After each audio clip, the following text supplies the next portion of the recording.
ಪ್ರತಿ ವರ್ಷವೂ ಮಾಘ ಮಾಸ ಬರುತ್ತಿದ್ದ ಹಾಗೆ ಚಿಕ್ಕಮಗಳೂರು ಜಿಲ್ಲೆಯ ಬಯಲುನಾಡಿನಲ್ಲಿ ಉತ್ಸಾಹದ ಅಲೆಗಳು ಚಿಮ್ಮುತ್ತಿರುತ್ತವೆ. ಚಿಕ್ಕಮಗಳೂರು ಜಿಲ್ಲೆಯ ಅಜ್ಜಂಪುರ ತಾಲೂಕಿನ ಅಂತರಗಟ್ಟೆ ಗ್ರಾಮದ ಅಂತರಗಟ್ಟೆ ಜಾತ್ರೆ ಆರಂಭವಾಗುವುದರ ಸುಳಿವು ಸಿಕ್ಕ ಕೂಡಲೇ ಊರೂರೇ ಎಚ್ಚೆತ್ತುಕೊಳ್ಳುತ್ತವೆ. ಮಾಘ ಮಾಸದಲ್ಲಿ ಬರುವ ತಾಯಿಯ ವೈಭವದ ಜಾತ್ರೆಗೆ ಲಕ್ಷಾಂತರ ಜನರು ಸೇರುತ್ತಾರೆ. ಈ ಪುಟ್ಟ ಊರಿಗೆ ಇಷ್ಟು ದಾರುಣ ಶಕ್ತಿ ಹೇಗೆ ಎಂಬುದು ಆಶ್ಚರ್ಯ.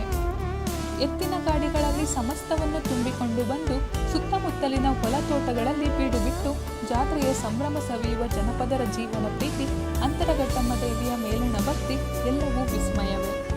ಉತ್ತರ ದಿಕ್ಕಿಗೆ ಮುಂದಾಗಿ ನಡೆಯುವ ತಾಯಿಯ ಜಾತ್ರಾ ಮಹೋತ್ಸವದ ವೈಭವ ನಾಡಿನ ಜನಪದರ ಕಣ್ಮನ ಹೃದಯಗಳನ್ನು ತುಂಬುತ್ತಿದೆ. ಶಕ್ತಿ ಆಸಕ್ತಿ ಇದ್ದರೆ ಗಾಡಿ ಹತ್ತಿ ಅಂತರಗಟ್ಟೆಗೆ ಹೊರಡಬಹುದು. ಇಲ್ಲವಾದರೆ ಇದ್ದಲ್ಲಿಂದಲೇ ಕೈ ಮುಗಿದು ದೇವಿಗೆ ಭಕ್ತಿ ನೈವೇದ್ಯ ಸಮರ್ಪಿಸಬಹುದು.